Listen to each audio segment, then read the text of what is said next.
Master Your Mindset Radio, episode 86. Welcome to Master Your Mindset Radio, the show where we empower you to conquer limiting beliefs and transform your world with your gifting and purpose. Now for your host, Elizabeth Nader. Hey friends, welcome back to another podcast. I have a question for you. Have you ever been attacked verbally, your reputation, your skills, your profession, what you do for a living, your job, your position, whatever? Have you ever had someone raise doubt, attack you, or try to malign you in what you do? It's really not even a question. It's a rhetorical question, because here's the reality. If you're living and breathing and you've had any time at all on this earth trying to make a difference, trying to use your skill set, trying to make an impact that will help people, you've definitely been attacked. I know I have. And this is a fresh thing for me because it just happened to me again today in a public way. And it taught me to look back at all the times that I have been attacked professionally. And I realized time and again, another lesson, that it's almost always in the area of my gifting and talent. So this is what I want to talk to you about today. The attacks that we get on our character or on our profession, on our skill set, on what we do, on our position, on whatever it is that we bring to this world. The attacks almost always focus in bullseye on our gifts and our unique talents, the things that make us who we are. It's true. Think back on the attacks that really bothered you, the ones that felt like, oh, what am I going to do with that? The ones that were such spins or lies or, complicated ways of somebody trying to malign you in some small way or some big way. It's really many times focused on what makes you unique and the gifts and talents that you're meant to bring to change this world. Why is that? Why are we attacked in the areas that are so specific to who we are as individuals? It's because it's meant to stop us. It's meant to make us stand still, to question the very gifts that we thought we had and the very talents that we're trying to work on and to increase and improve so that we can follow our purpose and achieve our destiny, right? Well, our enemy doesn't want that. The enemy of our soul doesn't want that. He doesn't want us to excel in our gifting, excel in our talents. He doesn't want us to bring these wonderful things that we're meant to bring to the world around us, to change the world that we're in.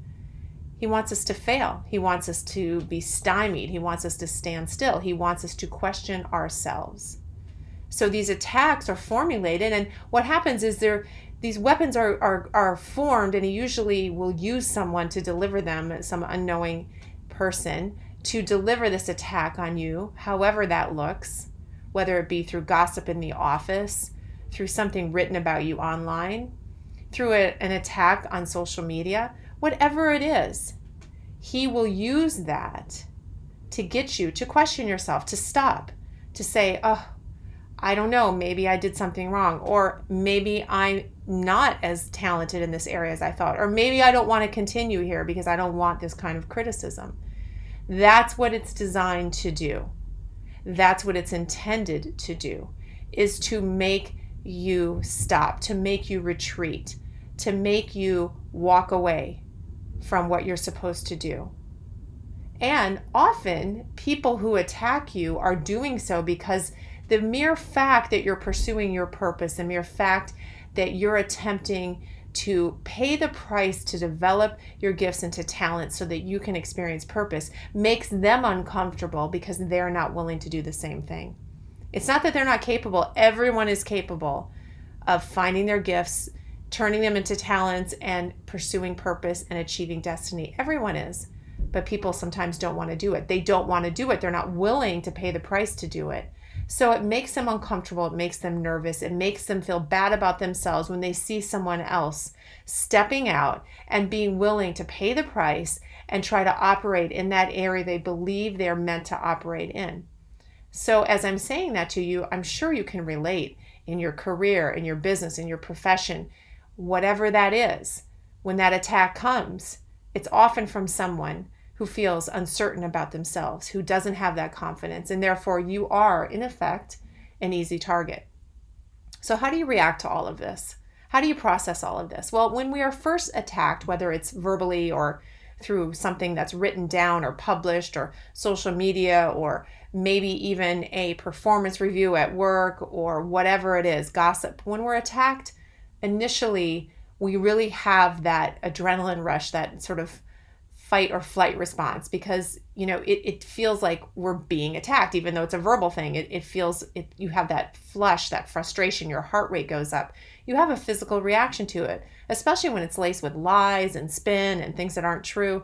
The initial reaction from anyone, even if you are just an absolute pro at this and it's been happening to you forever, right? You're in a profession where you constantly get attacked.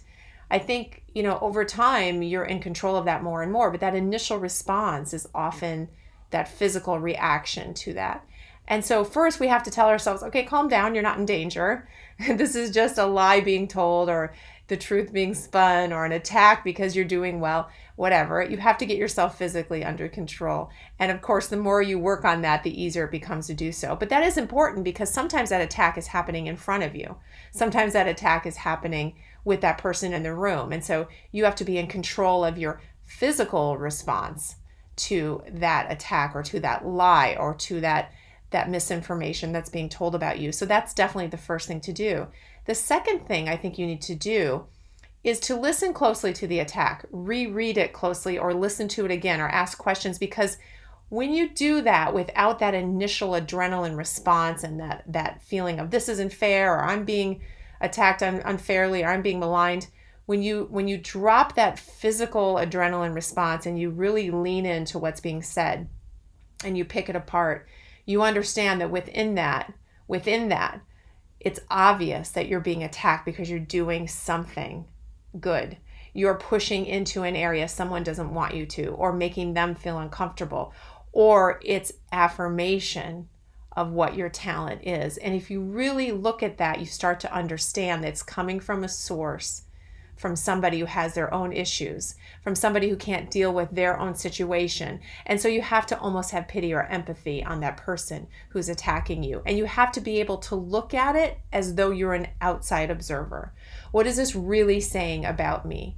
Do I need to push back? Do I need to say anything about it? Do I need to address it? Or is this simply something I can allow to pass and just forgive and brush it off? It really depends on what's being said, right? What's being passed around, what's being published, whatever it is. But often it's coming from a place that has nothing to do with you. And if you're able to see that, once you get away from that physical initial response, once you get away from that desire to protect yourself, to defend yourself, because that's really what's innate in all of us, once you're able to step back, then you can make decisions about, how do I respond to this? Who needs to hear from me on this, if anyone? Is there a necessary response, or do I allow it to go? Is it something I can use to further embolden myself to understand I'm in the right place at the right time, doing the right thing, therefore I'm being attacked? Think about history. All the people who have made their mark on history, really every one of them has been attacked and maligned. Every one of them. You're not going to get through this life without that happening to you if you are truly pursuing purpose and destiny. It's just part of the game. It's part of what happens. It doesn't feel good, but you can choose how to react to it. First of all, accept the fact that it's coming.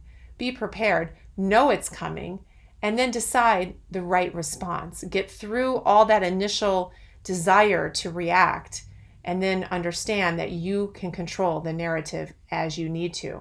But it's going to happen to you. In fact, one of the aspects of the fear of success that I talk about, in fact, I have a podcast on that.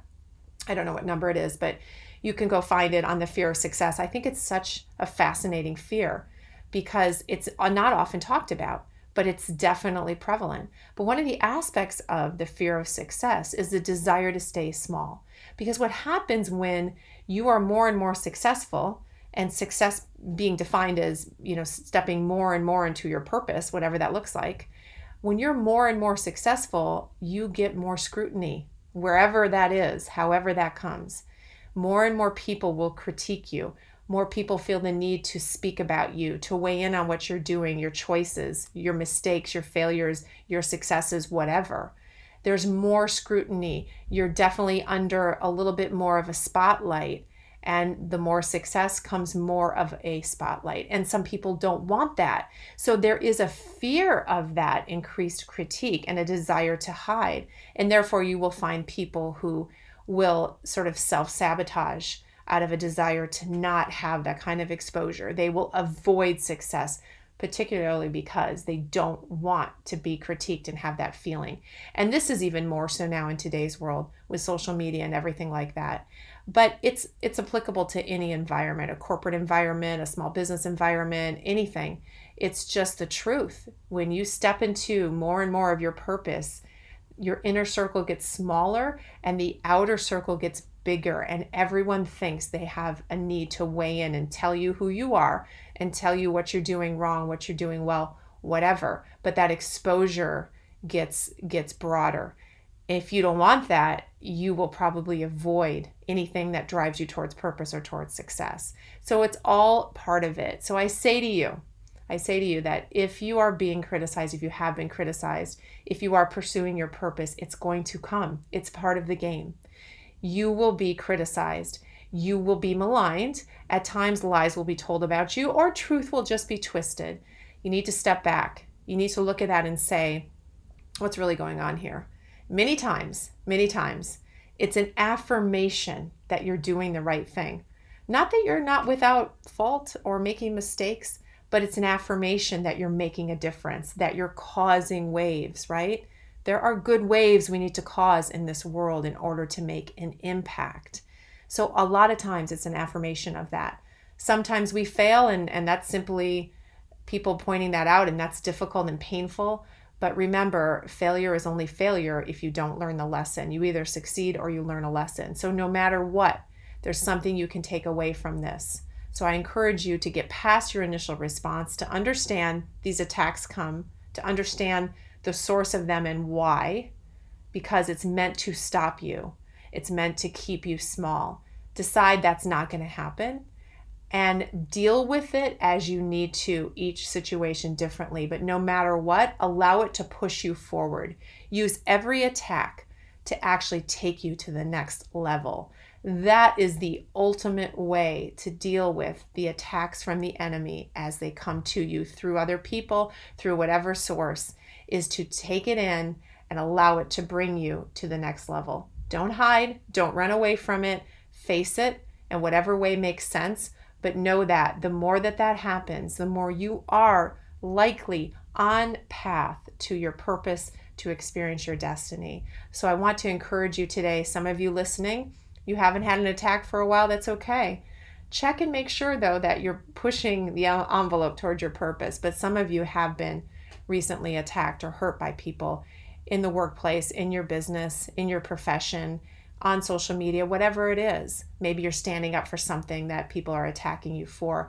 Maybe you have a particular truth that you want the world to understand and you're being maligned. Understand it's meant to stop you. I encourage you to move forward. Move forward with boldness and move forward understanding that you were created on purpose for a purpose, and for that you will get attacked and you will have resistance. Push through the resistance, guys. It's worth it. Go to the other side and go to the next level. And as they say, new levels, new devils. But the more you practice this, the better you will become, and you will be able to deal with whatever is thrown at you and still experience success, purpose, and destiny. Have a great week, guys. Thank you for listening to Master Your Mindset Radio. Before you go, if you want to be part of a free online community of like-minded individuals for support, resources, and inspiration as you conquer your limiting beliefs and pursue your purpose, go to elizabethnader.com/community. That's elizabethnader.com/community, or search for Master Your Mindset Academy private group on Facebook. Looking forward to seeing you online.